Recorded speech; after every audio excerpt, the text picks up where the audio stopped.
semua.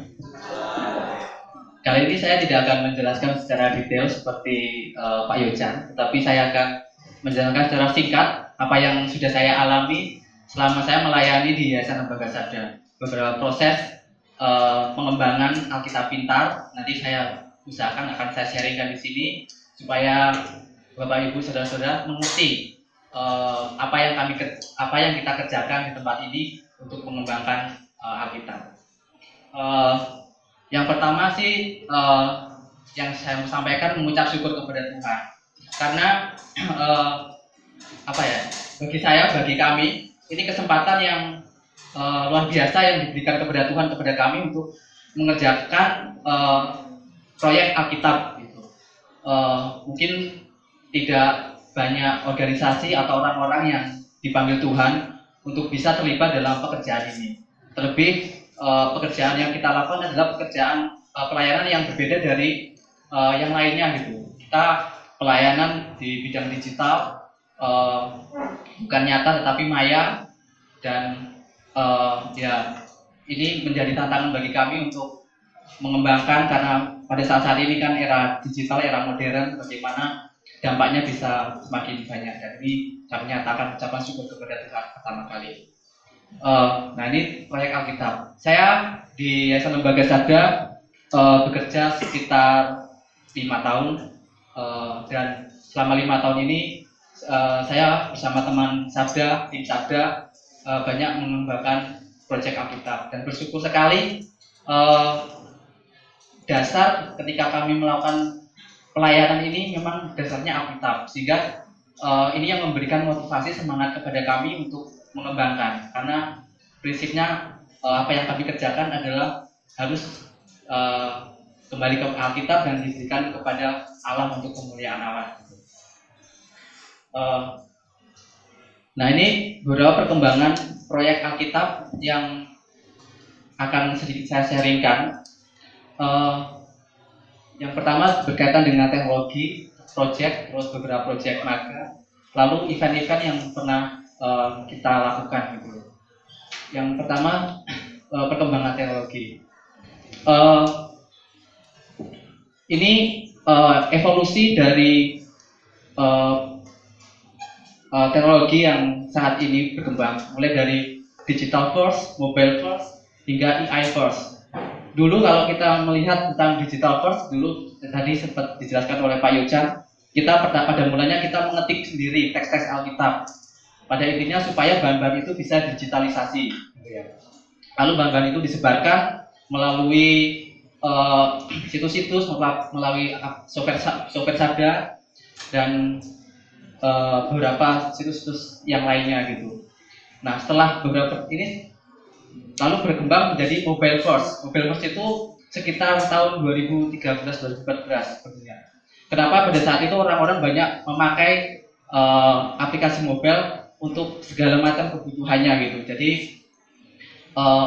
one stop shopping gitu istilahnya ya. Semua memakai aplikasi untuk segala kebutuhan. Nah di sini Sabda mempunyai kerinduan juga untuk mengembangkan aplikasi. Di sekitar tahun 2012 atau 2013 kita coba mengembangkan aplikasi Android. 2013-2014 kita mengembangkan aplikasi Android, dan itu bersyukur banyak digunakan oleh orang-orang itu mengembangkan. Lalu yang terbaru ini AI first, artificial intelligence, kecerdasan buatan. Meskipun saat ini kita belum mengembangkan secara maksimal, tapi kita dalam proses untuk menuju itu. Kita menyiapkan bahan-bahan, kita menyiapkan data, menyiapkan infrastruktur supaya nantinya kita maju menuju ke konsep AI gitu. Bagaimana nanti tadi seperti yang sudah dijelaskan, sudah disebutkan teman-teman tadi beberapa penjelasan tentang apa itu Alkitab Pintar, paling tidak nanti bisa mencapai seperti itu nanti, keinginannya seperti itu, kerinduannya seperti itu. Lalu ini beberapa pengembangan dari user interface dari Alkitab Sabda. Dulu kita memakai dengan DOS hanya command prompt, kita ketik sendiri, ketik aplikasinya dan bentuknya tampilnya seperti ini. Lalu model graphical user interface itu seperti sudah kita lihat di software Sabda, di aplikasi Android, situs-situs graphical user interface. Lalu muncul lagi conversational user interface. Itu yang dikembangkan oleh Sabda sekitar tahun 2014 itu Sabda Bot. Kita mengembangkan bagaimana konversasional percakapan itu menjadi sebuah aplikasi. Di sini kita tidak membuat satu aplikasi tersendiri, tapi kita menumpang kepada aplikasi yang sudah ada. Dan dalam hal ini adalah contohnya aplikasi Telegram. Dulu juga kita sempat mengembangkan di aplikasi WhatsApp. Kita juga pernah mengembangkan di sini, saat ini juga ada di Line atau di Messenger. Jadi ini bentuk conversational user interface, bentuk teks. Lalu berkembang lagi voice UI. Bagaimana kita langsung berdialog, ngomong langsung dengan device, dengan peralatan, lalu peralatan itu akan mengeluarkan apa yang diinginkan, diinginkan. Jadi ini lebih natural, lebih human gitu ya.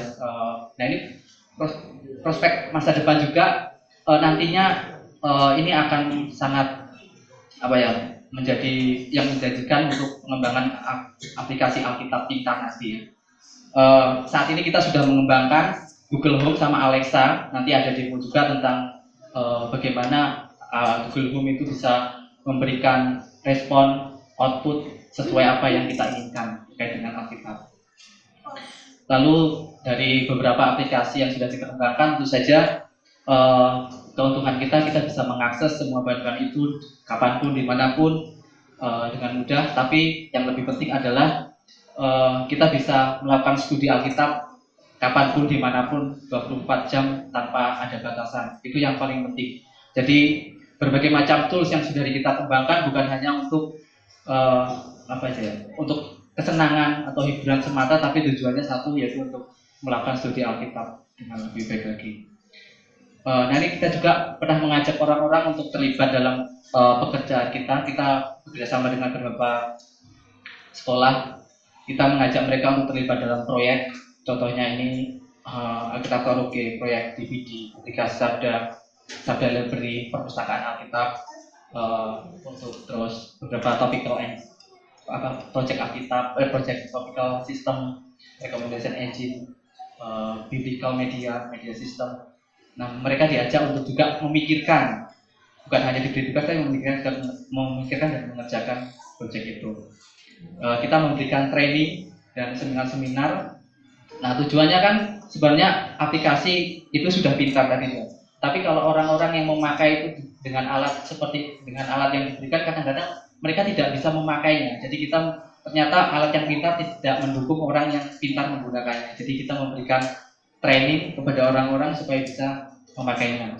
Kita juga pernah mengikuti hackathon Code for the Kingdom beberapa waktu yang lalu. Kita mempresentasikan proyek-proyek supaya orang-orang, para programmer, para aktivis kekristenan ingin terlibat dalam proyek ini gitu. Nah ini beberapa proyek 3 tahun terakhir. Sebenarnya ini masih banyak lagi, cuman saya highlight aja. Ya intinya sih apa yang kita kerjakan ini untuk mencapai misi Sabda sebagai katalisator infrastruktur dan penghubung antara gereja-gereja Tuhan gitu ya. Nah tujuannya adalah bagaimana Alkitab itu bisa ada di hati, bukan hanya kita bisa memakainya tapi bisa mengaksesnya, tapi bagaimana Alkitab itu bisa ada di hati kita, Kristus bisa ada di hati kita, sehingga kehidupan kita bisa mencerminkan apa yang dikehendaki Kristus melalui apa yang kita pelajari dari firman Tuhan. Sudah, terima kasih. Salam kasih.